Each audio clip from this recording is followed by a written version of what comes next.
YouTube says it has had enough of vaccine misinformation on its site. And false stories from phony sites to run circles around major news outlets. Many people don't know the difference between something real and something created to deceive them. Open your eyes. If you've ever had this feeling that something was terribly wrong with the world that we live in, but you couldn't figure out just what it was, then you've come to the right place. Secret societies, mystery religions, and the Illuminati have been controlling our reality since the beginning of time. But not anymore, because there is an awakening happening, and you are about to become a part of it. Wake up, because this is a call for an uprising. This is a call for an uprising. Welcome to today's show. If you haven't heard about this one, well, you're going to get some good laughs about this latest psyop created by your government. And the second that this occurred, obviously, we all knew it was a psyop right off the bat. Now, these aren't even false flags anymore. We don't even have actual victims. We have Jane and John Does who show up on the scene, as you'll see this police officer who had just been hired as a police officer just a few months ago. Kind of like we hear about at these school shootings when the shooter just is brand new to the school. He has no motive whatsoever against any of the new students. In some cases, the shooter showed up, it was the second day of school last year. The shooter showed up a day before school actually started and then decided to shoot up the school. These people come and they go. These are government operatives who are working in government operations. And the headline itself should have been enough to wake anybody up to the fact that this was government manufactured. Police officer dead after an anti-vax shooter targets the CDC headquarters. Every headline out there. Officer killed shooting outside CDC headquarters in Atlanta by gunman who reportedly blamed the COVID vaccine for his illness. So that's a very interesting part of this entire dynamic that automatically tells you it's a government side because it doesn't make any sense.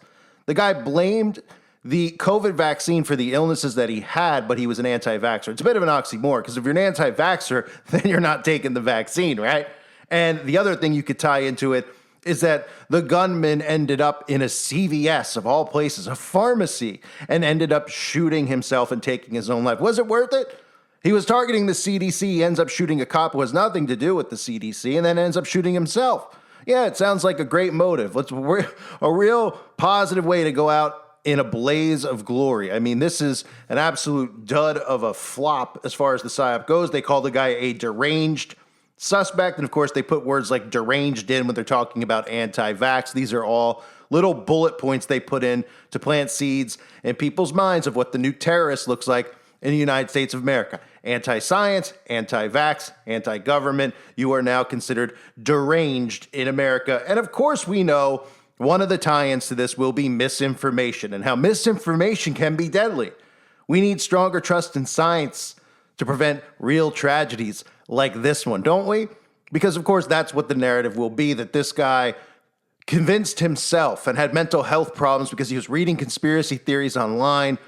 And he started to believe that he was sick when he wasn't sick because he was somebody who went and took the vaccine. And we need to do a better job regulating content on the internet. So I'm going to show you a whole range of things that are going to make you probably giggle if you're somebody who's a longtime subscriber and you know all the calling cards that the government leaves because it's filled with calling cards. So let's start with the initial clip. And I want you to take note that when these reports were going on and they were talking about how the shooter, somehow they found this out within minutes of the shooter, who wasn't even identified yet at the time. They're telling us, well, we talked to family members. So let me get this straight. The shooter's in a CVS. He's shooting bullets. You somehow get the cell phone of the shooter's parents. You call the family, and the family says, well, he was very upset because he got sick from the vaccine. Yeah, that makes absolutely no sense to anybody who has any common sense. And while they're talking about this, take note, because they show you the black and white checkerboard floor. That's just the start of all the Masonic codes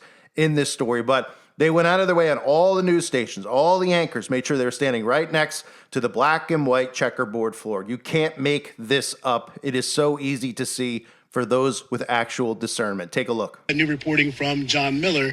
I'm going to read this to make sure I get it correct. The law enforcement official tells John Miller that after speaking with family members, police are operating under the theory that the shooter either was sick or believed that he was sick and blamed the illness on the COVID vaccine. So you understand why he may have been targeting the CDC. That's information that we're getting. And we've also been told that people around that area believe they saw that gun being pointed toward that building. That goes along with the reporting that we had earlier. And of course, I told you about sources telling me we needed to be here around 4:50 because they believed someone was trying to attack the CDC. This person, of course, according to the folks who were outside the CVS, was standing there with what looked like a long rifle, dressed in black, firing toward that building. We have that video that you played at the top of this show where you can hear shot after shot, people saying they heard as many as 30 shots. We believe at that point, an officer, DeKalb County police officer, engaged with the shooter. That officer was shot. We know the suspect was taken down and killed. We're hoping to get more information about how this all played out. Now, that lockdown took place here. We saw hundreds of officers, both federal and local officers, and SWAT teams swarm into this area. It took an hour and a half for me to make it up the hill because the scene here is about a mile up the road. We walked up that way, and it's still pretty much on lockdown. On top of that, you could see the greater community here when it comes to students and parents and people who work in the restaurants and the businesses up there who are either trapped on one side or trying to get the loved ones who were calling them. That tweet that you talked about really stood out to all of us in terms of from the Emory campus talking about hide, run, fight. That was really part of this process here.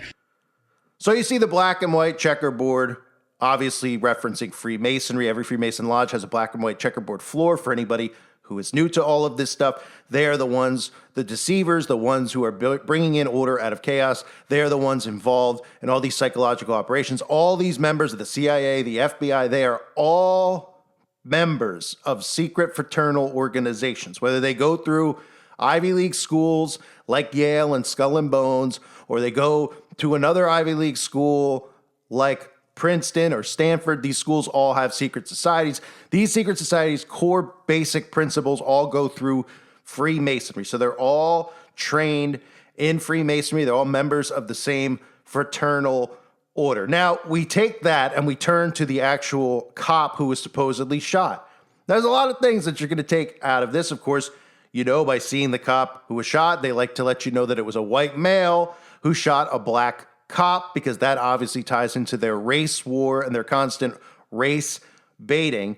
But what's interesting to note from this news clip you're about to hear is that the cop happened to be, guess how old? 33. And not only was he 33 years old, he was brand new to his job. Like I said earlier, these guys just pop up in these locations. Nobody knows their story because these people just go there.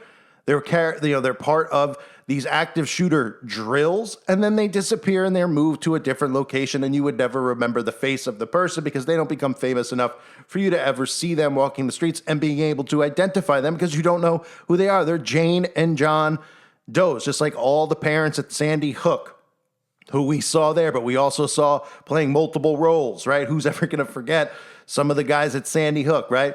The Duping Delight father, or Gene Rosen, or in fact, maybe my favorite, David Wheeler, who played the role of grieving father, who happened to have an IMDb page with lots of acting credits, even though they were bomb-level films, lots of acting credits in his resume. And also, while he was playing the role of a grieving father, happened to show up on the scene as an FBI trained military operative. So go figure, right? But in this case, you will hear the coding. You have a 33-year-old man who's shot and killed, who's new to his job, who just happened to have 2 children and a third on the way.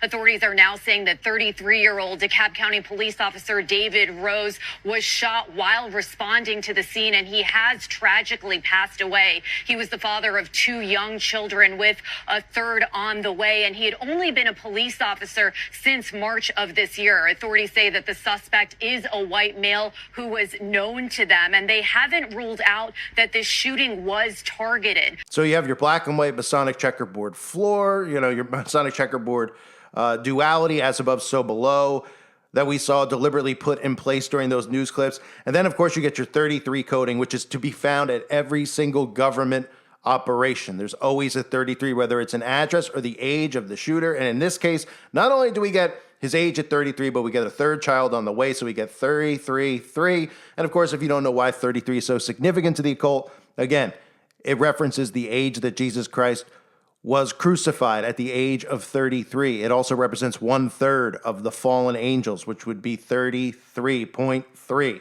So you have your 33 coding. And then there's this. I always show you the repetition in the pattern because there's a really easy way to break free from their spell.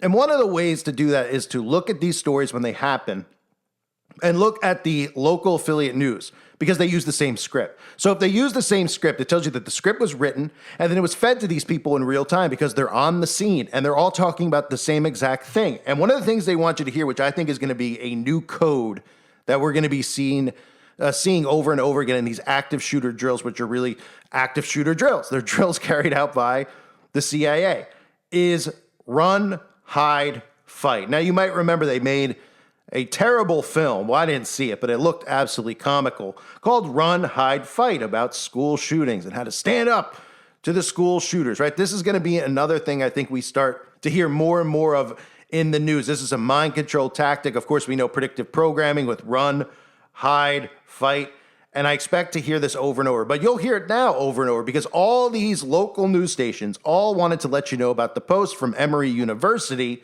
and how they were telling everybody to run, hide, and fight and avoid the area over and over and over. So tell me how, during an active shooting event, when the reporters are on the scene, when you don't know what's going on yet, that every one of these news stations somehow has the same exact script. Don't you think that there's editors there? They're independent. Oh, he works in Nebraska, in Omaha. Oh, this guy works in Illinois. That they would say, oh, there's a shooting event here. Okay, let's figure out what's happening. They probably wouldn't even have a script to read off of because it'd be happening in real time, right? Well, here they conveniently all have the same script. And they want you to know exactly what I just told you. Run, hide, fight. It's a rallying cry. And this is just more proof that this is scripted, that they were given a script in advance. It was pre-written. It was sent to them the second this happened, and they're all reading right off of it, and they're all manufacturing the same exact news stories. In some cases, you'll even see in this montage of clips, you'll see two separate news stations use the same exact B-roll footage of, cars lined up. They use the same exact clip and say the same exact sentence, but it's two different news reporters from two different stations, one from New York and one from another state. So here it is, ladies and gentlemen. Run, hide, psyop. No, back up. The sinister sound of gunfire filled the air at around 5 o'clock. Reports of an active shooter. The university putting out 3 simple but bone-chilling directions to students. Run, hide, fight. Emory also posted on social media that the active shooter was at Emory Point CVS. Run, hide, fight. Because this could be a very, very dangerous situation, and it's still going on right now. There's a lot that we don't know. Let me show you this tweet on X that we got from Emory that says that their shelter-in-place warning has been lifted right now. But Nancy, when they put that out, you don't know what's going on. If you're a student or faculty here at Emory, you just know that you're supposed to shelter in place. You're supposed to fight back or hide or run. At one point, university officials posting an urgent warning to students: run, hide, fight. Residents in the area told to stay inside and lock their doors. An alert sent to the Emory University community was crystal clear: run, hide, fight. An alert sent to the Emory University community was crystal clear: run, hide, fight. Campus nearby Emory University sent an alert to its community, warning of an active shooter. The message read, run, hide, fight.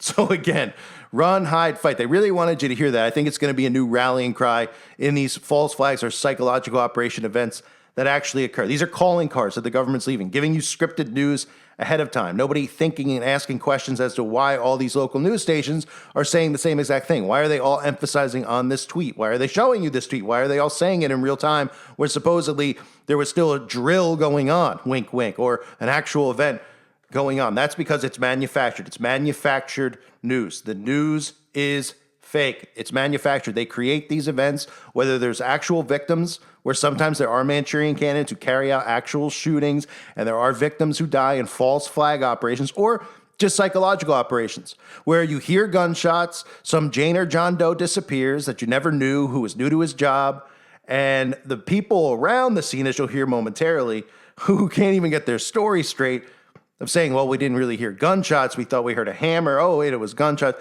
I mean, it's always the same exact calling cards. You got your 33, you got your black and white, Masonic, checkerboard. And here I'm going to show you some crisis acting. It's always the best, right? Now I'm going to start with this. I'm going to give you 3 clips here. One is going to be a mother whose story is so fictional and the duping delight is so over the top that you're going to giggle. You can see the woman on the screen. She's pulled over. Just imagine yourself. Your daughter is in an area where you find out on the fake news that there's a gunman on the loose, right? Just imagine. Put yourself in the scenario, right? Close your eyes, okay? Somebody put the TV on. There's a shooter in this town, and your daughter lives in this town. Is this going to be your response? Are you going to get in your car and drive there with a cooler in the back seat? That's what happens here. The mom's got a cooler in the back seat. Now, she tells her daughter, she's like, look, just don't go near the door. Don't go near the windows, okay? Shelter in place. Mom's coming. Well, mom's unarmed. So does it make sense for mom to be driving to the area where there's a shooter on the loose, driving right into the potentially being murdered? No, it makes no sense. But mom is just smiling ear to ear as she tells us about her daughter in the line of fire. Then you'll get another woman who is all over the news. She was interviewed on almost every affiliate news station, bringing up how terrible this is, what the world this is, about the CDC, of course, because that's going to be the underlying theme here. People getting misinformation, targeting government agencies. They've been doing false flags around the CIA, the FBI, and the CDC now, where they want to build up that there's domestic terror threats here, people who are following misinformation and they're going and they're shooting up government agencies. These people need to be stopped. But most importantly, they don't need to be stopped as much as the information online needs to be fully controlled. And then you'll get a guy talking about how he heard hammering, but he grew up around guns his entire life, so he needed the news to tell him that it was gunshots to figure out it was gunshots. Look at these clips. And those sirens were heard throughout the area. We talked to a parent and her daughter about the situation. Miss Briggs, if you could just tell me how you found out what was going on. My daughter lives right here at Emery Point and just called me. I was on my way to see her tonight and told me what was going on, that she just heard gunshots and that there was an active shooter and that they were on lockdown. Yeah. What goes through your mind as a parent when you hear something like that, especially in today's times? Fear. But, I mean, we told her just to stay away from the windows and to, be safe, don't open the door for anyone, and I'll be there soon. As far as how the situation was handled, several alerts went out from CDC, the police, Emory. Your reaction to the response that we're seeing both on scene and just the way the various agencies and the hospitals and everybody handled this. The communication was great. Her concern was a lot of different news stories and different channels. I'm not sure what to believe, so I just told her, I'm like, well, I'll get there and I'll see what I can. If it looks safe, then you come out. But she just heard all over that the suspect has been taken care of, and so that they're no longer on a lockdown and she can come out. But I can't go get to her, so now she has to walk to me. This is really sad, and you get nervous because there's just a lot that's going on right now, and the CDC is a target of it, and it's just really sad that that's the case, and that the fact that this is happening is just. It's just sad and ridiculous, and I hate it, and I have so many, you have so many opinions on it, and all I really care is that my kids are safe, and that's what I'm hearing, and that's what matters. I heard what I at first thought was maybe construction, people doing roofing work, but the reports just kept coming, and I kind of grew up around guns, and you figure out pretty quickly that this is not a hammer that you're listening to. So it's pretty comical. Starting with the mother who's smiling ear to ear. If your daughter was potentially in danger, right? I don't think you're really smiling ear to ear. There's no tears. There's no like, oh my goodness, I was frantic. I rushed down there. She's got a cooler in the back seat. So I guess, she's got some sodas, some beers. She wanted to pack up for the road, and she drives down there. And then she's like, oh, now my daughter's going to have to come to me because of the traffic. Oh, your daughter's going to now run down the road to you. You seem fine. You're not nervous that maybe there's another shooter or anything like that.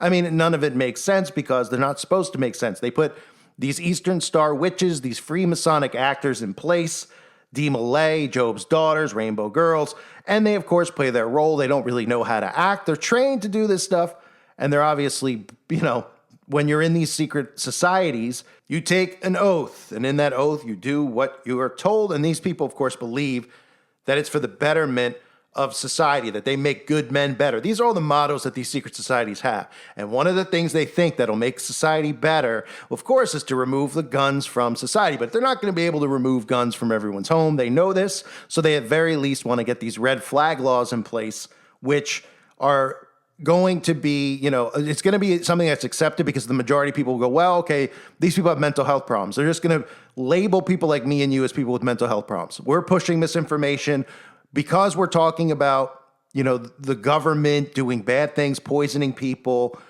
People are hearing that, and then they're going out and carrying out these events. And even though we're not telling anyone to carry these events out, we're responsible because we're spreading misinformation. And of course, the red flag laws will apply to us because they'll say that we have mental health problems because we don't trust in government when there's clearly no way, shape, or form that anyone walking the earth should trust in government in the year 2025. Because these psychopaths have shown their true colors. They are proving to you that they are here to divide and conquer. They are proving to you they're creating order out of chaos, and they're proving to you that they're sabotaging our infrastructure to bring in AI governance. So you had the mom cracking up, you had the woman who had to mention the CDC, and she's like, I'm just glad my kids are alive, but the poor CDC. Yes, the CDC is the victim after committing mass genocide. They're the victim. Yes. So is the CIA, so is the FBI, right? So is the FDA. And of course, the other narrative here when this first happened, because the second it happened, I posted in the forum, it was very clear that this was a government op. It was just a matter of what script were they going to give us. It was a script of, is it an anti-vaxxer shooting the CDC, or is it a crazy Dem who is now so upset that the government's pretending that they're going to take away mRNA vaccines when they're not taking away any of that stuff? They're going to relabel these things because they're trying to build back trust. They're just going to tell you it's not mRNA that they're giving you. That's what they're going to do. Oh, we're going to go forward with vaccines, but we promise that they're not mRNA because they know the majority of people will not take gene editing because they've woken up to what CRISPR actually is, what gene editing actually does, how it transforms a human being. So they're trying to build back trust with RFK, like I mentioned, taking out the food dyes and all this other stuff, trying to make America healthy again. And they're going to say, well, we still need vaccines. Well, we don't need those mRNA. We need the ones that used to work, right? Even though the proof is in the pudding with the vaccines like the polio vaccine, which was really used as for the same exact purpose. And mass shedding occurred during the polio vaccine. These are things that they will not actually tell you about. So the second it occurred, it was one of two narratives. Is it an anti-vaxxers taking out vengeance on the CDC? Or is it a crazy Dem who is so mad at the new CDC, because we're supposed to believe it's a new CDC that's trying to make people healthy and are trying to take away mRNA vaccines. But instead what we got, it was a story that really doesn't make sense. An anti-vaxxer who claims to have gotten sick from the vaccine. So if you're an anti-vaxxer, you wouldn't have taken the poison in the first place. So he went and took the poison. Then, on top of that, he kills himself inside of a CVS, of all places, right? He ran into the CVS. Huh? I mean, how much faker can this story get? He ran into the pharmacy, the place where he probably received the vaccine, and then he shot himself in the CVS. And instead of going after, I don't know, I mean, if you're going to go out and you're like, hey, I'm going to do something here, these people are killing us, and I'll risk losing my life. He shoots somebody has nothing to do with it. He shoots a black police officer, which plays into the race bait. He doesn't target somebody like a Fauci or any of these people that we see on TV every day.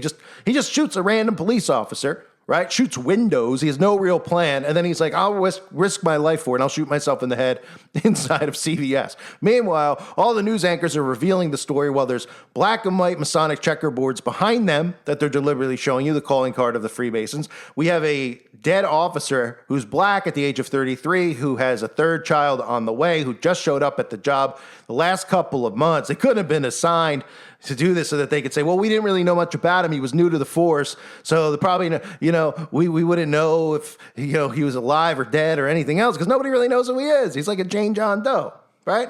And then you get all the other crap like the run, hide, fight narrative, which is going to be, I think, again, predictive programming is another calling card, right?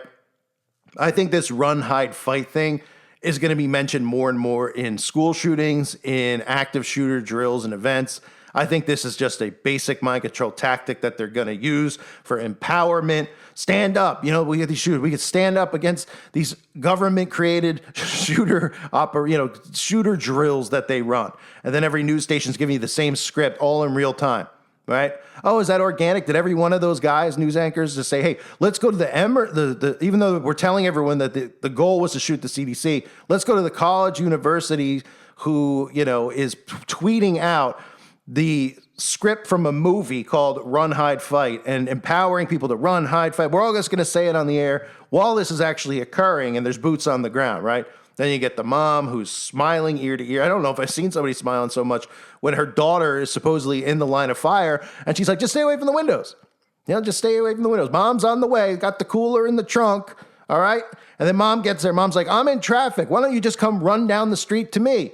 Don't worry, the situation's under control. Don't even think for 1 second that there could be another shooter or something else going on because you don't know what's going on if you're actually, in a real event. If a real shooter was in your neighborhood, okay, would you be, and then the news just goes, the shooter's dead. Would you be hesitant to be like outside? Would you be running the streets, going for a jog 15 minutes after a live shooting event? Would you go, hey, I'm going to take a jog around the block and run a mile. Come run to me. I'm going to run to you. Let's go run. Let's go out there. No, mom's not even nervous that there could be another shooter. She's like, come on down, run. I'm in traffic. This is a bummer. We're not going to get to the beach on time. Just sprint down and, mom's waiting here. Got a couple of cold ones in the back seat. Daughter runs, to mom. And you get the woman talking about the sympathy for the CDC. And of course, the young man who grew up around guns but thought it was a hammer and didn't realize until the news told him it was a gun, that it was a gun. Government operation, ladies and gentlemen, and the headlines speak for themselves. Gunman opens fire. He was angry over the COVID vaccine. This is manufactured news. We live in a manufactured reality. And if you look at how people respond to this stuff, they are straight up sheeple. They're going, oh, of course, it was a white guy who was anti-vaxxer targeted a black police officer, right? And they buy into all the government psychological ops because sheeple is as sheeple does. The sheeple does not think for itself. I thank everybody for being here. I hope you're all doing well. Let me know what you thought of these clips in the comment section below. I mean, pretty unbelievable, pretty easy to see through this stuff, For those with eyes to see and ears to hear, most people don't want to see through it. They actually enjoy the production. They love living in the psyop. They love being enemies with their neighbors. They love talking to other people, as if they're they're activists and they're going to bring in change. They don't even realize they're living in a simulation. That they're doing everything the government wants them to do. That everything that they think is real is not real, and they just love it. They love it. They're living in a alternate universe, folks. Thank everybody for being here. Hope you're all doing well. God bless you and your families as always.